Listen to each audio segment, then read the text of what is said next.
ओम शांति। 22 सितंबर 2025। बाबा के महावाक्य। मीठे बच्चे, अपनी दिल पर हाथ रखकर पूछो कि बाबा जो सुनाते हैं, क्या हम सब पहले जानते थे? जो सुना है उसे अर्थ सहित समझकर खुशी में रहो। प्रश्न: तुम्हारे इस ब्राह्मण धर्म में सबसे अधिक ताकत है कौन सी और कैसे? उत्तर: तुम्हारा यह ब्राह्मण धर्म ऐसा है जो सारे विश्व की सद्गति श्रीमत पर कर देते हैं। ब्राह्मण ही सारे विश्व को शांत बना देते हैं। तुम ब्राह्मण कुलभूषण देवताओं से भी ऊंच हो। तुम्हें बाप द्वारा यह ताकत मिलती है।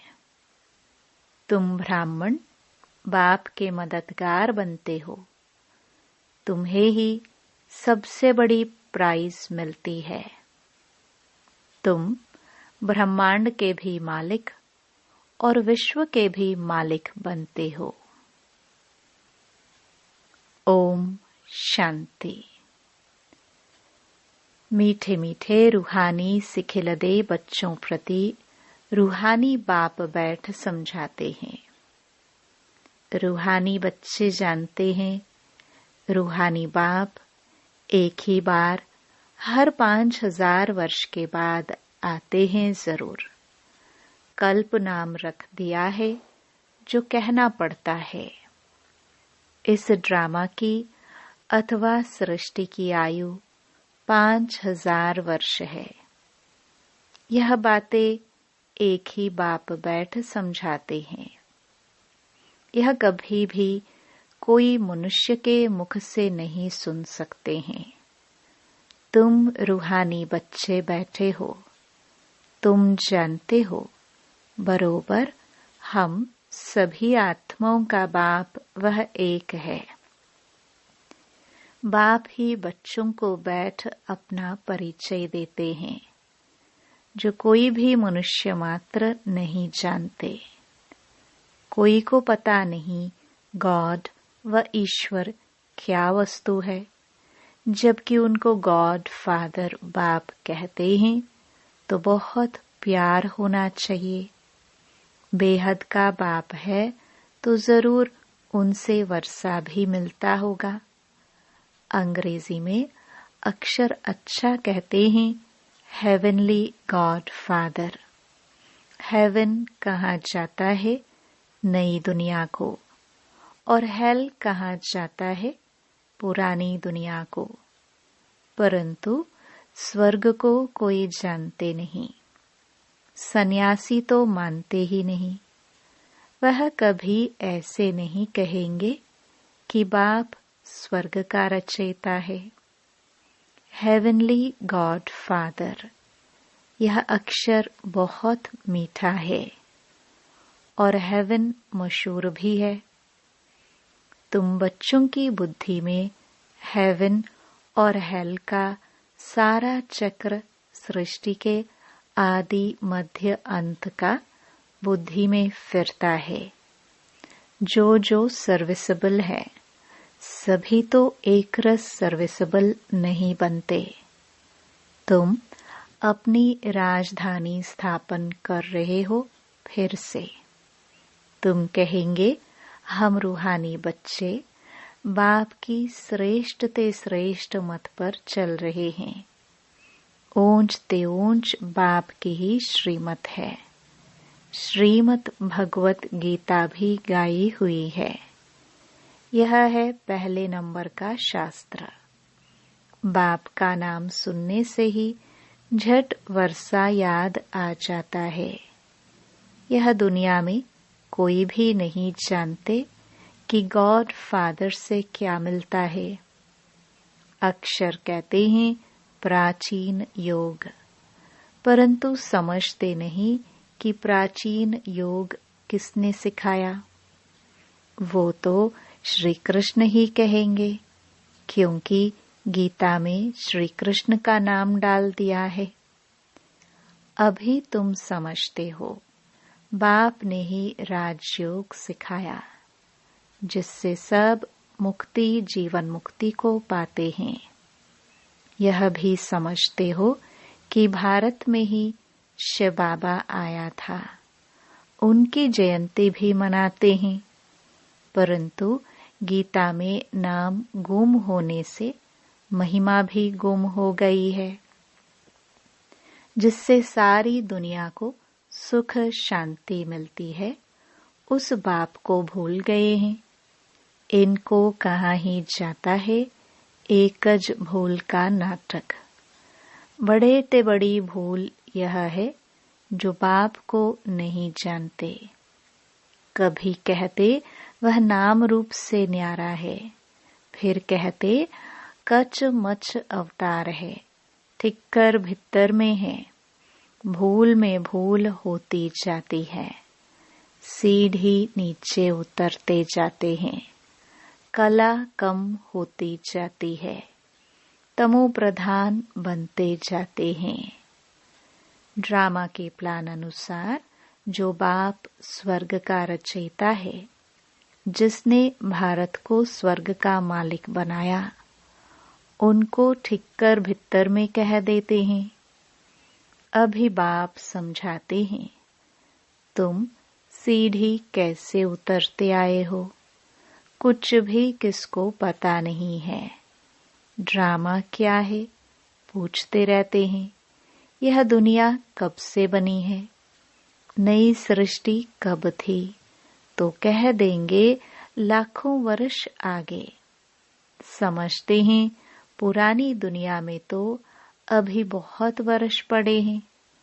इसको अज्ञान अंधियारा कहा जाता है। गायन भी है, ज्ञान अंजन सतगुरु दिया, अज्ञान अंधेर विनाश। तुम समझते हो रचयिता बाप जरूर स्वर्ग ही रचेंगे। बाप ही आकर नरक को स्वर्ग बनाते हैं। रचयिता बाप ही आकर सृष्टि के आदि मध्य अंत का ज्ञान सुनाते हैं।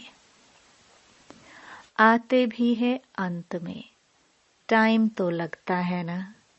यह भी बच्चों को समझाया है। ज्ञान में इतना समय नहीं लगता है जितना याद की यात्रा में लगता है।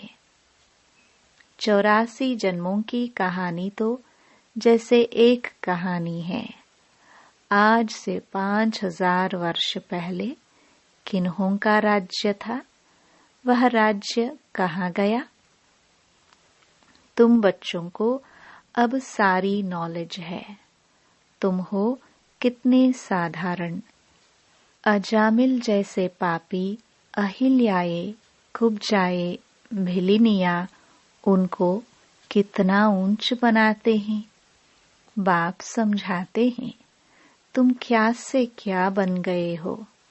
बाप आकर समझाते हैं, पुरानी दुनिया का अब हाल देखो क्या है। मनुष्य कुछ भी नहीं जानते कि सृष्टि का चक्र कैसे फिरता है। बाप कहते हैं, तुम अपनी दिल पर हाथ रखकर पूछो, आगे यह कुछ जानते थे? कुछ भी नहीं। अभी जानते हो। बाबा फिर से आकर हमको विश्व की बादशाही देते हैं।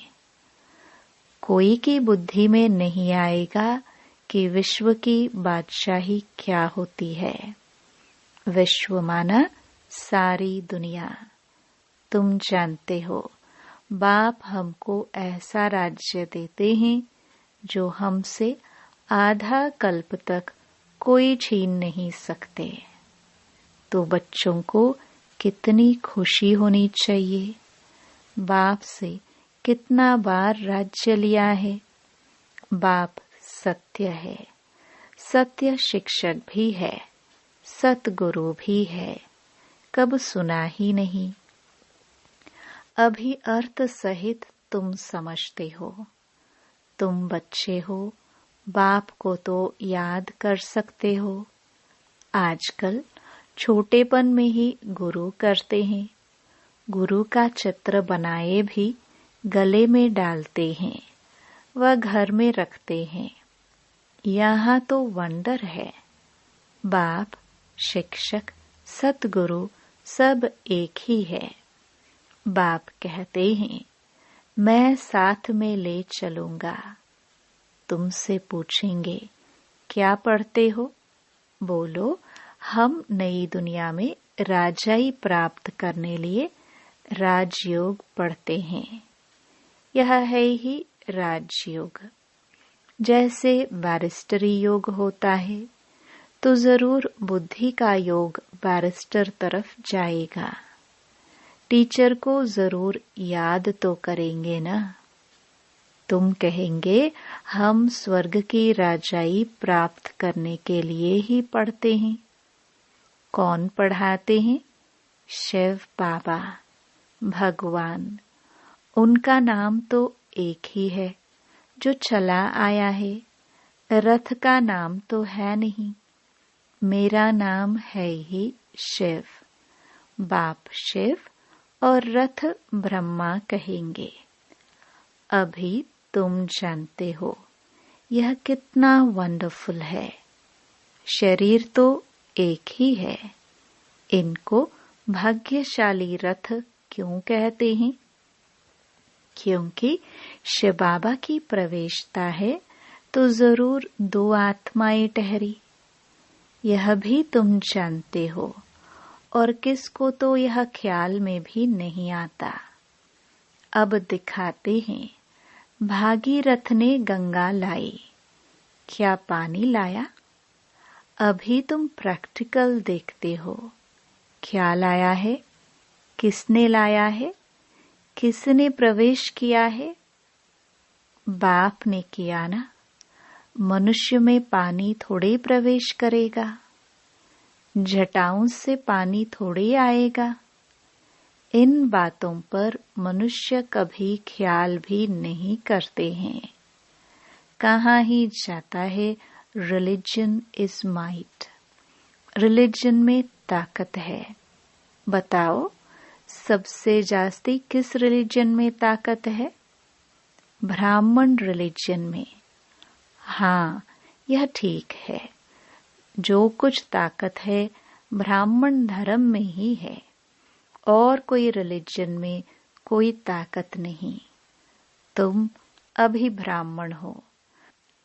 ब्राह्मणों को ताकत मिलती है बाप से, जो फिर तुम विश्व के मालिक बनते हो। तुम्हारे में कितनी बड़ी ताकत है। तुम कहेंगे, हम ब्राह्मण धर्म के हैं। किसकी बुद्धि में नहीं बैठेगा? विराट रूप भल बनाया है, परंतु वह भी आधा है। मुख्य रचता और उनकी पहली रचना को कोई नहीं जानते। बाप है रचता, फिर ब्राह्मण है चोटी। इसमें ताकत है। बाप को सिर्फ याद करने से ताकत मिलती है। बच्चे तो जरूर नंबरवार ही बनेंगे ना। तुम इस दुनिया में सर्वोत्तम ब्राह्मण कुलभूषण हो। देवताओं से भी ऊंच हो। तुमको अब ताकत मिलती है। सबसे जास्ती ताकत है ब्राह्मण धर्म में। ब्राह्मण क्या करते हैं? सारी विश्व को शांत बना देते हैं। तुम्हारा धर्म ऐसा है जो सर्व की सद्गति करते हैं श्रीमत द्वारा। तब बाप कहते हैं, तुमको अपने से भी ऊंच बनाता हूँ। तुम ब्रह्मांड के भी मालिक, विश्व के भी मालिक बनते हो। सारे विश्व पर तुम राजाई करेंगे। अभी गाते हैं ना, भारत हमारा देश है। कभी महिमा के गीत गाते, कभी फिर कहते भारत की क्या हालत है। जानते नहीं कि भारत इतना ऊंच कब था। मनुष्य तो समझते हैं स्वर्ग अथवा नरक यहाँ है। जिसको धन मोटर आदि है वह स्वर्ग में है। यह नहीं समझते स्वर्ग कहाँ ही जाता है नई दुनिया को। यहाँ सब कुछ सीखना है। साइंस का हुनर भी फिर वहाँ काम में आता है। यह साइंस भी वहाँ सुख देती है। यहाँ तो इन सब से है अल्पकाल का सुख। वहाँ तुम बच्चों के लिए यह स्थायी सुख हो जाएगा।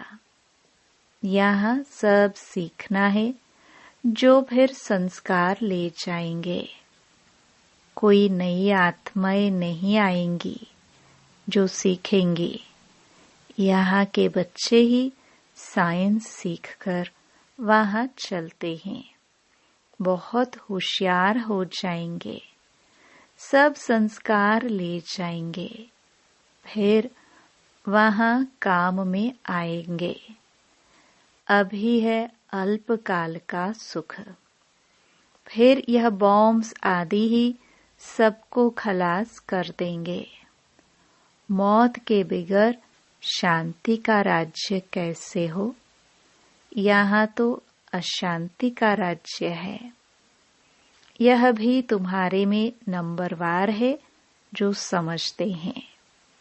हम पहले पहले अपने घर जाएंगे, फिर सुखधाम में आएंगे। सुख में बाप तो आते ही नहीं।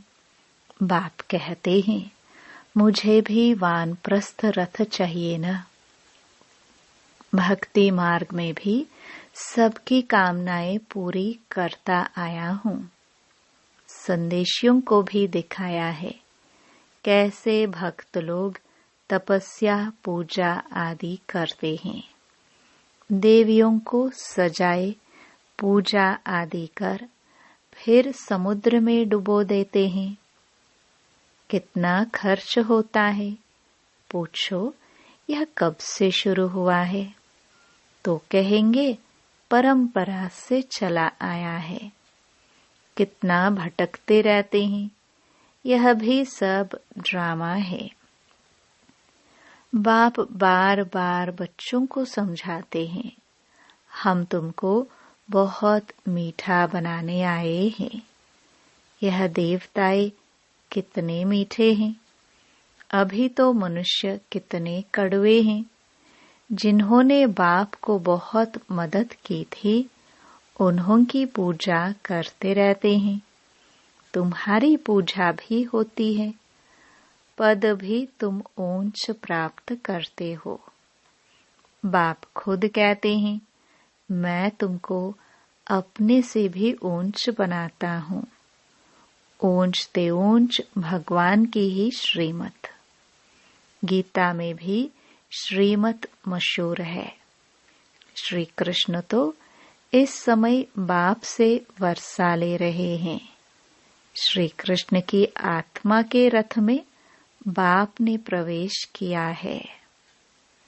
कितनी वंडरफुल बात है। कभी किसकी बुद्धि में आएगा नहीं। समझने वालों को भी समझाने में बड़ी मेहनत लगती है। बाप कितना अच्छी रीति बच्चों को समझाते हैं। बाबा लिखते हैं सर्वोत्तम ब्रह्मा मुख वंशावली ब्राह्मण। तुम ऊंच सर्विस करते हो तो यह प्राइज मिलती है। तुम बाप के मददगार बनते हो तो सबको प्राइज मिलती है नंबरवार पुरुषार्थ अनुसार। तुम्हारे में भी बड़ी ताकत है। तुम मनुष्य को स्वर्ग का मालिक बना सकते हो। तुम रूहानी सेना हो। तुम यह बैज नहीं लगाएंगे तो मनुष्य कैसे समझेंगे कि यह भी रूहानी मिलिट्री है। मिलिट्री वालों को हमेशा बैज लगा हुआ होता है। शिव बाबा है नई दुनिया का रचयिता। वहां इन देवताओं का राज्य था, अब नहीं है। फिर बाप कहते हैं मन मना भव, देह सहित सब संबंध छोड़ मामेकम याद करो तो श्री कृष्ण की डायनास्टी में आ जाएंगे। इसमें लज्जा की तो बात ही नहीं। बाप की याद रहेगी। बाप इनके लिए भी बताते हैं।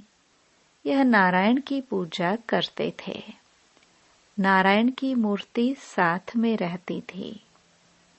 चलते फिरते उनको देखते थे। अभी तुम बच्चों को ज्ञान है, बैज तो जरूर लगा रहना चाहिए। तुम हो नर से नारायण बनाने वाले। राजयोग भी तुम ही सिखलाते हो। नर से नारायण बनाने की सर्विस करते हो। अपने को देखना है, हमारे में कोई अवगुण तो नहीं है। तुम बच्चे बाप दादा के पास आते हो। बाप है शिव बाबा, दादा है उनका रथ। बाप जरूर रथ द्वारा ही मिलेंगे ना। बाप के पास आते ही रिफ्रेश होने, सम्मुख बैठने से याद पड़ती है, बाबा आया है ले जाने के लिए। बाप सम्मुख बैठे हैं तो जास्ती याद आनी चाहिए। अपनी याद की यात्रा को वहां भी तुम रोज बढ़ा सकते हो। अच्छा, मीठे मीठे सिखिलदे बच्चों प्रति माता पिता बाप दादा का याद प्यार और गुड मॉर्निंग।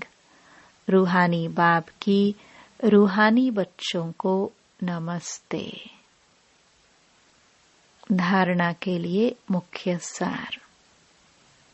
पहला, अपने को देखना है कि हमारे में कोई अवगुण तो नहीं है। जैसे देवताए मीठे हैं, ऐसा मीठा बना हूं।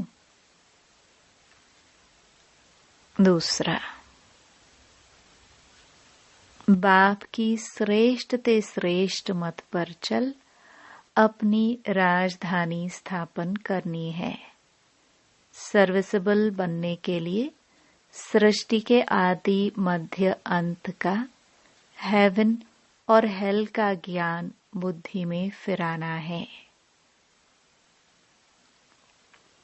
वरदान, खुदाई खिदमतगार की स्मृति द्वारा सहज याद का अनुभव करने वाले सहज योगी भव। खुदाई खिदमतगार अर्थात जो खुदा व बाप ने खिदमत सेवा दी है, उसी सेवा में सदा तत्पर रहने वाले। सदा यही नशा रहे कि हमें स्वयं खुदा ने खिदमत दी है। कार्य करते हुए जिसने कार्य दिया है उसको कभी भूला नहीं जाता। तो कर्मणा सेवा में भी यह स्मृति रहे कि बाप के डायरेक्शन अनुसार कर रहे हैं तो सहज याद का अनुभव करते सहज योगी बन जाएंगे।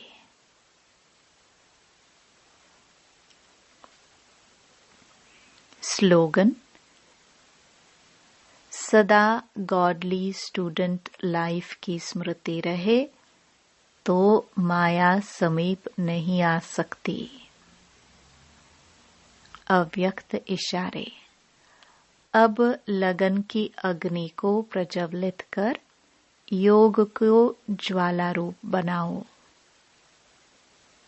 जितना स्थापना के निमित्त बने हुए ज्वाला रूप होंगे, उतना ही विनाश ज्वाला प्रत्यक्ष होगी।